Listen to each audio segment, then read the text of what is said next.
கர்த்தருடைய நாமம் மகிமைப்படுவதாக. ஆண்டவராகிய இயேசு கிறிஸ்துவினுடைய இனி நாமத்தினாலே அன்பின் வாழ்த்துக்கள். இன்றைக்கு காலை வேளை தியானத்திற்காக நாம் தெரிந்து கொண்ட வேதாகம பகுதி எரேமியாவினுடைய புத்தகம் 23வது அதிகாரம், அதனுடைய 23 மற்றும் 24வது வசனங்கள். நான் வாசிக்கிறேன். நான் சமீபத்திற்கு மாத்திரமா தேவன், தூரத்திற்கும் தேவன் அல்லவா என்று கர்த்தர் சொல்லுகிறார். எவனாகிலும் தன்னை நான் காணாதபடிக்கு மறைவிடங்களில் ஒளித்துக் கொள்ள கூடுமோ என்று கர்த்தர் சொல்லுகிறார் என்று சொல்லி நாம் வாசிக்கிறோம். நான் வானத்தையும் பூமியையும் நிரப்புகிறவர் அல்லவோ என்று கர்த்தர் சொல்லுகிறார் என்று சொல்லி இந்த வசனத்திலே சொல்லப்பட்டிருக்கிறது. இந்த 2 வசனங்களிலிருந்து நாம் நம்முடைய அன்றாட வாழ்க்கைக்கு தேவையான 3 காரியங்களை மாத்திரம் தெரிந்து கொள்ள போகிறோம். முதலாவதாக 23வது வசனத்திலே கர்த்தர் 2 காரியங்களை சொல்லியிருக்கிறார். முதலாவதாக அவர் சமீபத்திற்கு தேவனாய் இருக்கிறார் என்று சொல்லி சொல்லப்பட்டிருக்கிறது. இரண்டாவதாக நாம் வாசிக்கிறோம், அவர் தூரத்திற்கும் தேவனாக இருக்கிறார் என்று சொல்லப்பட்டிருக்கிறது. அதே போல 24வது வசனத்திலே நாம் கர்த்தர் நம்மை காணக்கூடாதபடிக்கு ஏதாகிலும் ஒரு மறைவிடங்களிலே போய் நம்மால் இருக்க கூடுமோ, அது முடியாதே, கர்த்தர் எல்லா இடங்களிலும் நம்மை காணக்கூடியவராக இருக்கிறார் என்று சொல்லி நாம் வேதத்திலே வாசிக்கிறோம். சரியா? முதலாவதாக நாம் வாசித்தோம், கர்த்தர் சமீபத்திற்கு அவர் தேவனாய் இருக்கிறார் என்று சொல்லி.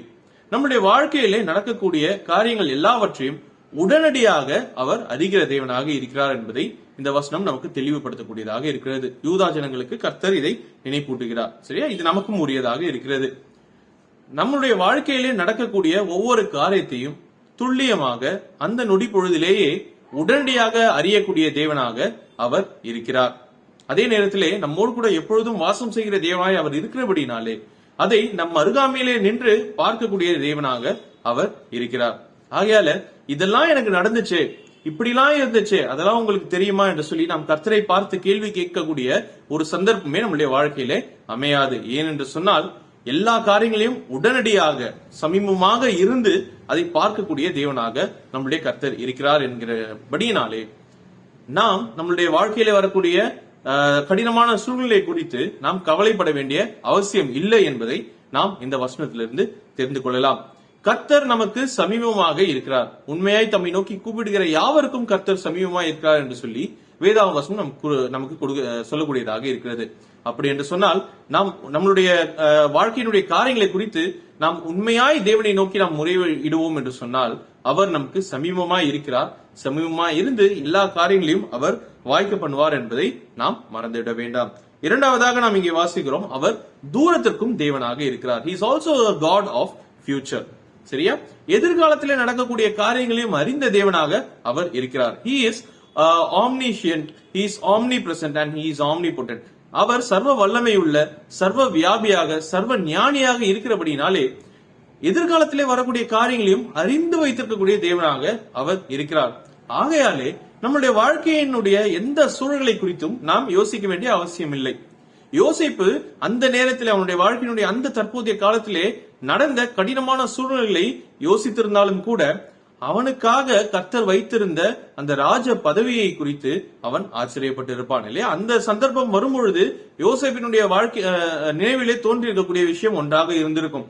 அன்றைக்கு கர்த்தனுடைய வாழ்க்கையில என்ன செய்தார் என்பதை நான் நினைத்து பார்த்து இந்த ஒரு காரியத்திற்காக தான் எல்லாவற்றையும் எனக்கு ஒழுங்கிரமாக அவர் செய்து வந்தார் என்பதை நினைத்து பார்த்து கர்த்தருக்கு நன்றி செலுத்திருப்பார் இல்லையா?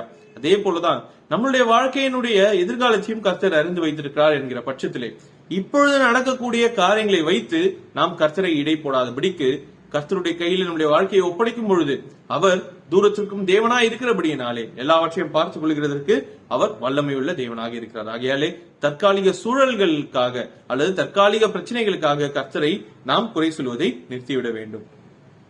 மூன்றாவதாக நாம் இங்கே வாசிக்கிறோம் 24வது வசனத்திலே, எவனாகிலும் தன்னை நான் காணாதபடிக்கு மறைவிடங்களிலே ஒளித்துக் கொள்ள கூடுமோ என்று சொல்லி நாம் இங்கே வாசிக்கிறோம். இது நாம் 2 வகையிலே எடுத்துக்கொள்ளலாம். முதலாவதாக நமக்கு ஆறுதலான வார்த்தையாக இது இருக்கிறது. என்ன? நம்முடைய வாழ்க்கையினுடைய என்ன காரியமா இருந்தாலும் அது எல்லாவற்றையும் தேவன் பார்த்து அறிந்து வைத்திருக்கக்கூடியவராக இருக்கிறார்.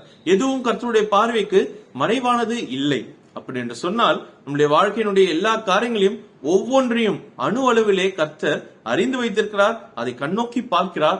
அதற்கான பலனை கர்த்தர் நமக்கு அளிப்பார் என்பதை நாம் மறந்துவிட வேண்டாம். அதே நேரத்திலே இதை நாம் எச்சரிக்கையாகவும் எடுத்துக்கொள்ள வேண்டும். என்ன எச்சரிக்கை? நாம் செய்யக்கூடிய ஒவ்வொரு விஷயத்தையும் கர்த்தருக்கு நாம் மறைக்க முடியாது, அதை அவர் பார்த்து கொண்டே இருக்கிறார் என்கிறபடியினாலே நாம் அவருக்கு அதிக உண்மையுள்ளவர்களாய் வாழ வேண்டியதும் அவசியமான ஒரு காரியமாக இருக்கிறது. கர்த்தர் நமக்கு அருகாமையிலேயே இருக்கிறார், எல்லாவற்றையும் அறிந்த தேவனாக அவர் இருக்கிறார். ஆகையாலே நம்முடைய வாழ்க்கையை குறித்து நாம் கவலைப்பட வேண்டிய அவசியம் இல்லை என்பதை இந்த 2 வசனங்களும் நமக்கு சுட்டி காட்டக்கூடியதாக இருக்கிறது. நாம் கற்றுக்கொண்ட 3 காரியங்களையும் மறுபடியும் நான் வரிசைப்படுத்த வேண்டும் என்று சொல்லி விரும்புகிறேன். முதலாவதாக, அவர் சமீபத்திற்கு தேவனாய் இருக்கிறார். நம்மோடு கூட சமீபத்திலே நம் அருகாமையிலே நின்று நம்முடைய எல்லா காரியங்களையும் காண்கிற தேவனாக இருக்கிறார். ஆகையால் நாம் கவலைப்பட வேண்டிய அவசியம் இல்லை. He knows our present situation. இரண்டாவதாக, அவர் தூரத்திற்கும் தேவனாய் இருக்கிறார். நம்முடைய எதிர்காலத்தையும் அறிந்து வைத்திருக்கக்கூடிய தேவனாய் இருக்கிறபடினாலே இந்த சூழலை வைத்து நாம் கர்த்தரை குறை சொல்வதை நிப்பாட்டி விட்டு பிற்காலத்திலே நமக்கு வரக்கூடிய கர்த்தர் நமக்கு ஏற்படுத்தி இருக்கக்கூடிய காரியங்களை நாம் நினைத்து பார்த்து கர்த்தருக்கு நன்றி செலுத்த வேண்டியது அவசியமாக இருக்கிறது. இதை கர்த்தருடைய பாதையிலே நாம் நடப்பதற்கு அல்லது கர்த்தர் நம்மை எங்கு கொண்டு செல்ல போகிறாரோ அந்த இடத்துக்கு செல்வதற்கான அனுபவமாக நாம் இதை பார்க்க வேண்டியது அவசியம். மூன்றாவதாக நாம் வாசிக்கிறோம், கர்த்தருக்கு மறைவான காரியங்கள் ஒன்றும் இல்லை. ஆகையால் அவர் நம்முடைய வாழ்க்கையினுடைய எல்லா காரியங்களையும் அளவிலே அறிந்து வைத்து அதை செவியப்படுத்தக்கூடியவராகவும் இருக்கிறார். அதே நேரத்தில் அவர் நம்மை உற்று கண்ணோக்கி பார்க்கிறபடியினாலே நாம் கர்த்தருக்கு இன்னும் அதிக உண்மையுள்ள ஜீவிக்க வேண்டியது அவசியமாக இருக்கிறது. இந்த காரியங்களை வைத்து கர்த்தர் நமக்கு உண்டு பண்ணின வாழ்க்கையிலே அவருக்கு உண்மையுள்ளவர்களாய் நாம் வாழ்கிறதற்கு கர்த்தர் நமக்கு உதவி செய்வாராக. கர்த்தருடைய நாமம் மாத்திரமே மகிமைப்படுவதாக. ஆமென்.